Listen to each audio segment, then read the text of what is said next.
What's up, guys? It's Azerin here. We are back with more MPL 3 coverage of Week 2. This time we are covering the Blackthorn Bucks on the closer side versus the Amber Aeros, non-sun and moon metas. So here we'll start at Oras. We've got Wind versus Crass, and Wind's got normal. Crass has got this interesting ground team with no sand on it. It's got a Mega Steelix too. Wind leads off with Pori here. Crass leads off with Lando T. Crass sets a U-turn coming on the Porygon Ice Beam. Boom. Crass goes out into Gastro as Pori goes in Ice Beam. Yep. So now Wind probably won't stay in unless he has Toxic. He goes in as Chansey as the Gastro goes for the Toxic. Crass switches out into the Steelix as Chansey gets the Rock Slide. Wind switches out into Porygon as Steelix is going to Mega Evolve and go for a Heavy Slam. Nice Heavy Slam doing 26 to the Porygon. Porygon goes for Recover here as the Steelix goes for a Curse. Now the Porygon first goes for HP Fire. That does absolutely nothing. It does 20% as the Steelix goes for Heavy Slam. So Wind goes out into Lopunny. Steelix goes for the Curse here. Now this Lopunny is going to go straight for the Encore. Interesting tech. So now the Steelix goes for the Curse here. Wind goes for a turn predicting the Landorus T. Good play on his part, but Crass makes a better play of predicting his opponent and stays in with a Curse. So now Crass goes into Lando T here on Lopunny's high jump loop. Wind switches out. This is a Scarf Lando T as he goes into Bulky Raptor. This Raptor does not have helmet as Crass goes for the U-turn. Out in the Nidoking we go. Wind switches out into Chansey here as Nidoking gets up one Toxic Spike. Nidoking is going to get the second Toxic Spike as Chansey goes for the S-Toss. Nidoking switches out into Steelix here. Chansey goes for the S-Toss once again. Steelix switches out again back in Nidoking. I guess he was trying to predict the Chansey to switch out, but no, Wind just stays in with that bad big old Chansey. Goes for the Soft Blow and is probably going to knock out this Nidoking right here, right now. So goodbye, Nidoking. Back out into Steelix we go. Chansey goes for the Seismic Toss, and now Crass reveals where you rest. And from this point, Wind must be thinking, oh shit, this thing honestly throttles his team. Like after two curses, Lopunny and Diggersby will not be able to break it, I'm pretty sure. Well, maybe Diggersby, but still. 3 curses, it's over. Chansey's gonna switch out into Bulky Raptor here, as Steelix goes for the rest once again. So Raptor's going to defog the rocks here as Steelix is just going to continue for his Sleep Talk turns. Fish a nice Heavy Slam on the Sleep Talk. Wind is going to switch out into his Chansey. And Steelix is going to go for Heavy Slam, does 35%. Chansey's going to go for the S-Toss here, not the rocks. Steelix goes for the Curse here. Chansey will probably go for one more S-Toss. Yep. And Steelix will knock out the Chansey. Not like the Nidoking was dead already though, so he didn't really need it at that point. So Crass switches out into Lando on the Diggersby. Diggersby has to Earthquake there. He can't afford to predict if the Steelix stays in. It's on curtains. He goes for the U-turn, and that EQ doesn't do that much thanks to Lando's Intimidate. So now we go back out to Porygon 2 here. As Gastro goes for the Recover. Wind switches out his Porygon with the Diggersby, so now the Diggersby is Toxic. Diggersby goes for the Facade, does 67% to the Gastro, but the Gastro is able to eat it up actually pretty nicely. And it's only 62% to a Facade like Diggersby. If it's banded, that's like insane. That definitely didn't happen. So Lopunny goes for the return here, and Scarf Lando T's out. Staraptor is sent out as a sack. Again, good play by Crass to be able to knock it out here. But he doesn't sack it, he goes back into big Porygon 2, gets the Trace off. So Edge is going to do near nothing. Steelix is going to come out, Pori's going to Ice Beam, and here we go, the Freeze. So if Crass is not able to fall here, boom, he goes down, he can't rest, and the Pokemon that's 6-0'd Wind's team, especially with Diggersby now gone, it's over. Because I think Lopunny cleans at this point. So back in the Lando T, we go with Lopunny, as Lopunny goes for a turn, knocking out the Lando T. So now Doug Trio comes out. Lopunny's going to go for a return. It's not going to put Dougie in his sash range, and that is enough for Lopunny to survive. so Reversal's not going to be able to knock it out. Zygarde comes out here. He might predict the extreme speed. No, he does not.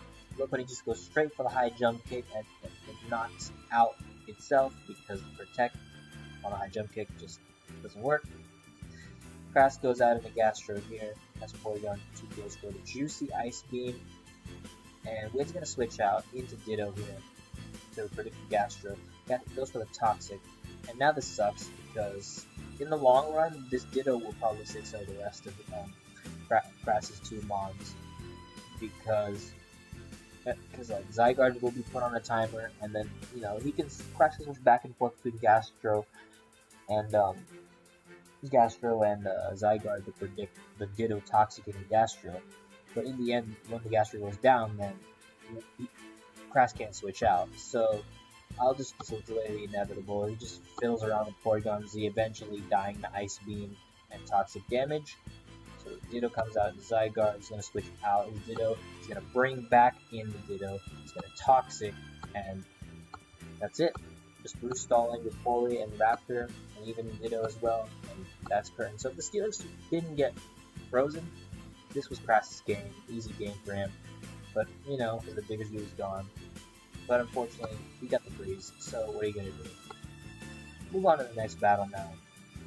We got Bush versus Attribute here. Attribute rocking this ground mono team. Bush running normal again, except this time he's got a Meloetta. Attribute leads off with Garchomp, and this is probably Mega Garchomp, so he's going to switch out into Hippo here. Lopunny comes out. Lopunny goes for the Ice Punch, does barely anything to that Hippo.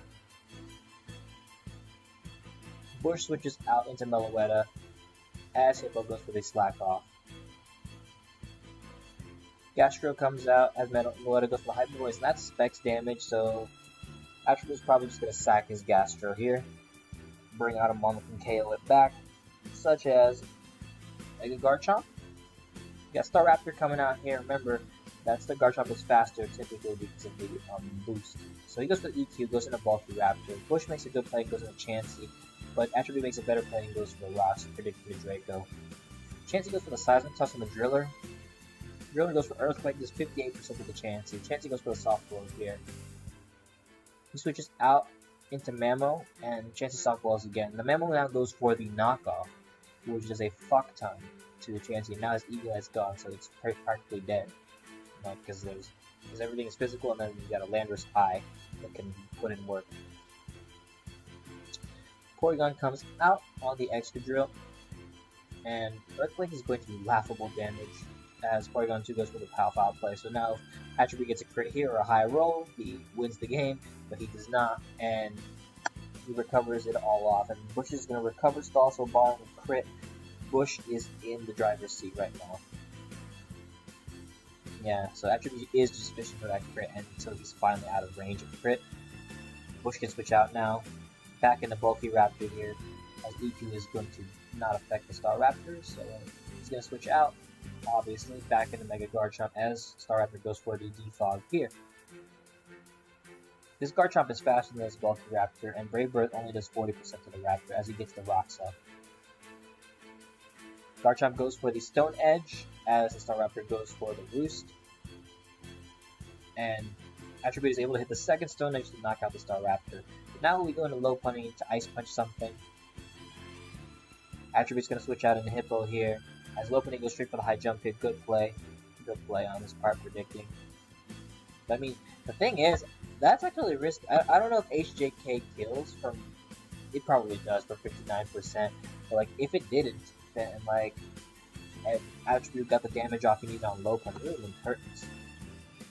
Diggersby goes for Frustration, that's 63%, Jesus Christ. As Hippo goes for the Earthquake here. Now, yeah, Attribute's going to sack the Garchomp. And now we go in Excadrill here to pick up a kill, and that kill will be Diggersby indeed. So now we go out into Lopunny Mega Formation. As Attribute switches out into Hippo here. Lopunny goes for the high jump. It does not kill the Hippo quite. It does not quite kill the Hippo. As now he's going to sack the Mamoswine here, it seems. Ice Shard for damage here. So he goes into Porygon 2 here. Traces the Mamoswine. But the Mamo goes for the Earthquake and gets a crit. I don't know if the crit mattered, I'm too lazy to calculate it. So EQ comes out, knocks out the Porygon, and goodbye Mamo. Now we go back out into Lopunny here, as he goes into Excadrill. And Lopunny I think might win this, so he, after he goes into Lando to take the fake out, now back in Hippo to get the sand back up. Ice Punch comes out. Going back out into Driller, here we go. Into Meloetta, EQ once, boom. Going to Lopunny, get the fake out. Boom. Nice flinch, sack the Chansey here. Goodbye Chansey. And now fake out into Ice Punch should win the game. There it is. So Bush takes a nice methodical win here. It was a good battle overall. Both players made the plays they needed to make. So that's a GG, and that's all we have for Aeros for these two. And now we move on to Gen 5, OU, Black and White. So Xerath is rocking the Vaporeon Rain with Sharpedo. Rose is rocking Rain with Rotom Wash and Empoleon and an Omastar. Interesting. Xerath leads off with Keldeo as Roses leads off with Politoed.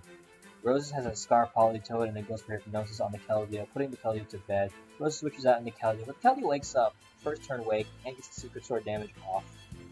Xerath switches out as Keldeo into Tentacle, not wanting to lose a speed tie of sorts. Now that does a really decent amount. Actually, let me pause this battle.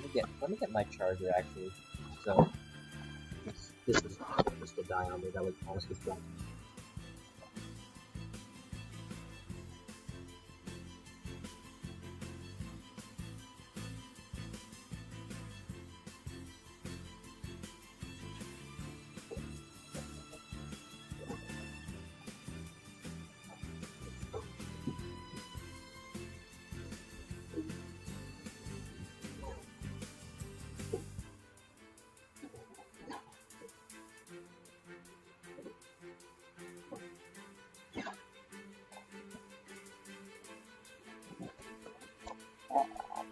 Alright, perfect.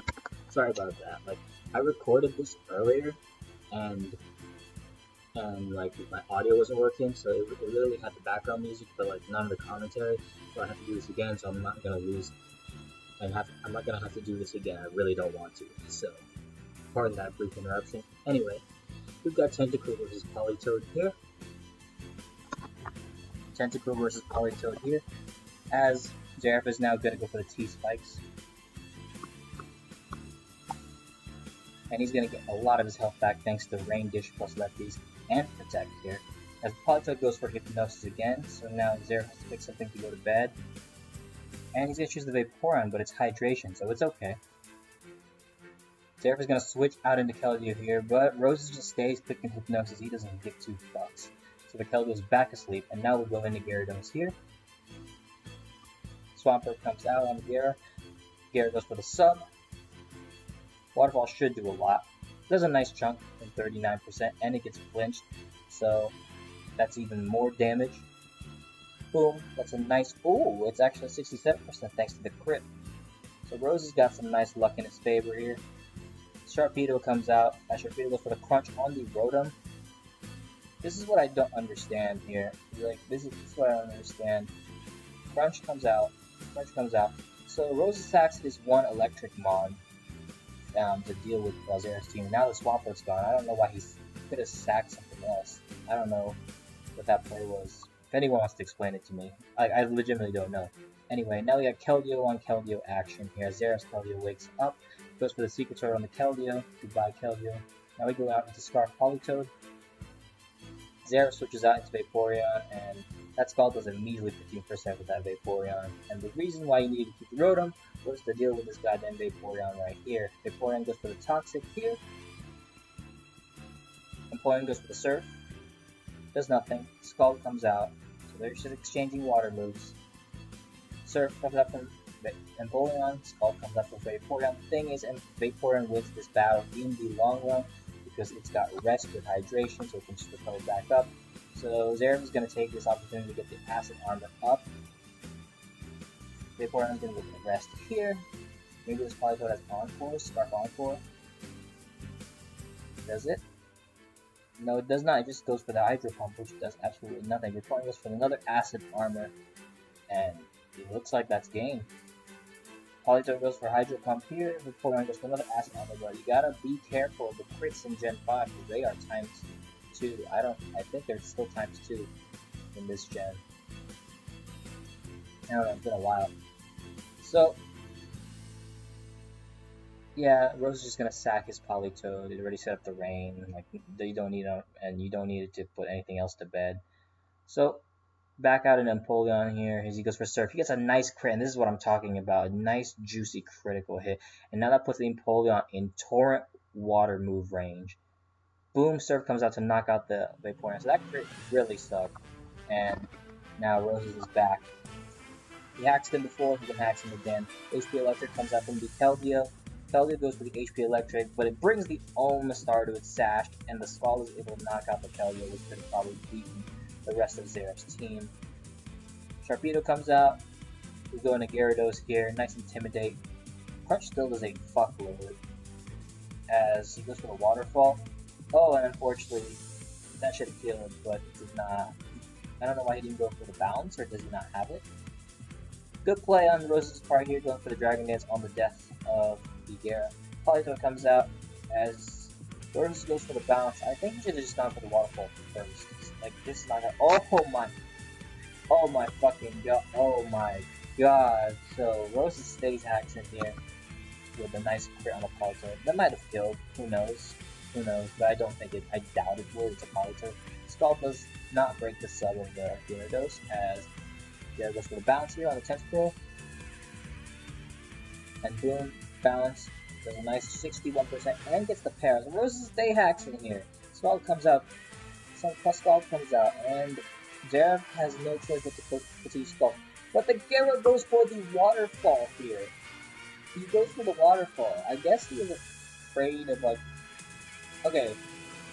Never mind. Okay, first of all, my question is, on the bounce, why didn't Zeref protect? But either way, I guess that's why he didn't go for bounce, because he was just afraid of Brain Dish Protect stalling him out. So that makes sense on Rose's part. So, you know, Tentacle lives with barely any HP. Tentacle goes for the Skull here, and he's able to burn the Gyarados, right? And that 13% is definitely 13% because Roses goes down to the burn and Zeref wins the game. GG. So Roses got a lot of hacks in his favor, but Zeref got that last minute hacks and boom, that was the game. But then again, it was Skull Spam, so what do you expect? So now we'll move on to the next Gen 5 replay, which is Pound versus Trolls. Pound rocking this normal team, Trolls rocking this Ghost team. Dusclops comes out, Ditto comes out to transform and check its moveset. Ditto is sent back out into Chansey here as Push sends out Frostlass. Pound switches out in the Snorlax here. Frostlass goes for the taunt. So Kushalos makes the play here of spiking up, getting the first body on the EQ from Snorlax, going out into Ditto now, Hound does. As Frostlass goes for the Destiny Bond. Ditto goes for the spikes here as Frostlass goes for the taunt, predicting Hound to switch out his Ditto because it would help a lot versus his team. But Kush is just getting all these spikes up on Hound's side of the field, and this is not going to fare well for him now. He goes for the EQ here, Frostlass goes for the taunt here, and he goes for the Earthquake, not fearing the Destiny Bond at all, but gets EQ disabled now. Golurk comes out here, Hound switches out into Meloetta, as rocks go up, so now all the hazards are in play. Sableye comes out, and Meloetta goes for the Psychic because nothing to Sableye. And remember, there are no Fairy types in this gen, so this Sableye has no weaknesses. And you're going to see it definitely has no weaknesses. This is Taunt, so it is the Bane set here. It's Taunt, Will-O-Wisp, so even with that miss, that Earthquake did nothing. This is Taunt, Will-O-Wisp, Recover, and then an attacking move. So this, Hound's team is going to get throttled by the Sableye, as you're going to see. So you might as well be sacking the Snorlax, even though it's rest. Yeah, it's a rest Snorlax, so this is a dead Snorlax to the Sableye. So Hound knows that he has to switch out, find another opportunity to bring it in. Go out into Porygon 2 here. Foul play does a fuck ton. Kush goes for the taunt, and that Ice Beam does a lot to the Sableye. Jellicent comes out though, we got a nice wall here. Ice Beam, of the Jellicent. So Hound has no choice but to Ice Beam or else Porygon will die on entry hazards. So he gets a crit though. Another crit will do the deal for him, and Hound gets a double crit, so he is able to knock out the Jellicent, but not that it matters. Gengar comes out, there's no hazard removal, and that Porygon 2 is dead, or Porygon Z, sorry. So now we go out into Gengar here, as Dusclops gets a nice sack. Shadow Ball does about 44%. This is Protect Up, so doesn't know, you didn't have to worry about whether that 44 is still a roll, and is able to knock out the Dusclops. Now it's time to check the damage on Sableye. Recover. Gengar, 44%. So not enough, and he's gonna get this PP stalled too. Togekiss comes out here, recover. So let's see what kind of Togekiss this is. It's a lefty's Togekiss, so no spark here. Taunt comes out, nasty block. Is the play of choice. Sableye goes for the Will-O-Wisp, Air Slash. Does only 30%. So Sableye's gonna recover here, trying to avoid the crit. We got a nice Air Slash coming out again. And as you can see, the Sableye is now going to put in the work in 1v1 Hound's team now that Porygon 2 is gone. Air Slash, Taunt. It's just going to recover as the Togekiss slowly dies. Slow and painful death by burn and taunt and recover and burn and taunt, and slowly it dies. So, not bad. I was doing it fast. So yeah, Sableye goes for the foul player, knocking out the Togekiss finally. So now Hound is going to bring out his Ditto, the only thing he can combat that Sableye with. So this Sableye might be fearing a taunt, but this Ditto has to recover if Hound has any chance of winning. So now Hound switches out into Chansey here. But Focus Blast is going to obliterate. He's going to obliterate the Gengar. Boom. Gengar goes for the taunt. Like, Chris's team is mono taunt. He can't even get the rocks up. That's like terrible. Chansey goes for the size of the toss, and basically it's time to just sack this Chansey. Or not. Soras comes out. Sableye goes for the Willow. And Hound's like, can you misclick? Can you misclick so I can rest? Can you misclick? The foul play is going to be able to knock out Soras anyway, so never mind. He just needs to misclick. So Ditto comes out. Like, Push can just switch out here. Or just taunt it. He goes for the recovery, and Sableye goes for the taunt now. Because he knows he has to recover. There's a chance he's the sack. Push switches out into Golurk, and that should be GG. Ditto comes out on the Golurk. Now this is like Banded Shadow Punch, maybe, or Banded EQ. Boom, Ice Punch is not even able to knock out the Golurk. So, Meloetta is the last hope for Hound, but it's to no avail. The Golurk doesn't die. The Sableye will kill him. As you can see, Meloetta kills the Golurk, and Sableye is just out here to clear up the game. But Calmine's not going to save you for a foul play. And now we'll move on to the final battle of the Blackthorn Bucks versus Ender Aeros. We got Yin for the Bucks and Endo for the Aeros here.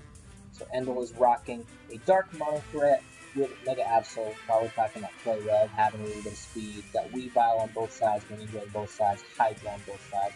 Endo's got a Bisharp. Yin's got a Pangoro, and then we've got the Combine Sableye, Combine Beam Sableye, which is supposed to be done. So, Endo leads off with Bisharp here, as Yin leads off with Sableye. Endo immediately switches out into T-Tar. Yin switches out into Mandibuzz. Endo goes with Stone Edge, but typically a Veil, or not just that, there's this man. He misses. Now we go out into Pangoro here. But this T-Tar is not choice, and it's faster. It goes with Superpower, knocking out that Pangoro. Sableye comes out now. So back into Hydra. Not back into Hydra, but into Hydra we go. Sableye goes for the Gleam. Does a good amount to Hydreigon. Hydreigon goes for the U-turn here. Onto the T-Tar. Sableye's going for the Gleam again. He goes for the Edge, and he's not able to hit, and Yin is out. He'll have Edge is going to do a crispy 54 with a crit. So if Endo gets a crit here. Oh no, he's got a V-Dance on deck, but Sableye goes for the recover. T-Tar goes for the Edge. Sableye goes for the Gleam here. And Endel's not able to hit the goddamn edge, and the Sableye lives. That's just dumb. So Absol comes out. He should be able to knock out the Sableye with a play off. Yes? Yes? Okay, that's good enough. So Sableye goes down. Out into Greninja we go as Absol goes for a Sucker Punch to get some damage on the Greninja. Nice U-turn comes out, knocking out the Absol. And Yin will bring out the Weavile. Bisharp comes out. Weavile goes for a low kick, but this Bisharp has Sash, and it is ready. Bisharp goes for the T-Wake, essentially neutralizing this Weavile. Now we got Ice Shard on deck, so goodbye Weavile. Now Greninja comes out as he goes for the U-turn, and this Weavile also has Sash. And that Greninja's Life Orb, so he's going to sack the Hydra here. Boom, Ice Crash, goodbye. Now Greninja comes out as he goes for the Water Shuriken, knock out the Weavile. Goodbye Weavile. Now we got Mandibuzz on deck here. As Greninja goes for the Ice Beam, it does almost 100% of the good for Mandibuzz, but not able to knock it out. But Brave Bird will be able to knock out the Mandy. Now Endo just goes for the Water Shuriken to get some damage on this Greninja, and you'll see why. As Greninja goes for the U-turn, U-turning on the Hydra, so you think he has it one with probably the Scarf Hydreigon, but Endo's packing the nice Scarf Weavile here. Low kick is not going to be able to knock out the Hydra. Hydra's going to go for U-turn, it's not going to be able to knock out the Weavile. Then we go into the Greninja, and boom, there's a low kick. Well, I mean, it doesn't need to be Scarf, but I'm sure that Hydreigon is Scarf. Like, you need to have a Scarf on your team or something. But anyway, that's a good game, and Endel's able to take it 1-0, and that is the end of that week 2 matchup. Hope you guys enjoyed, and I'll see you guys for the next installment. Peace.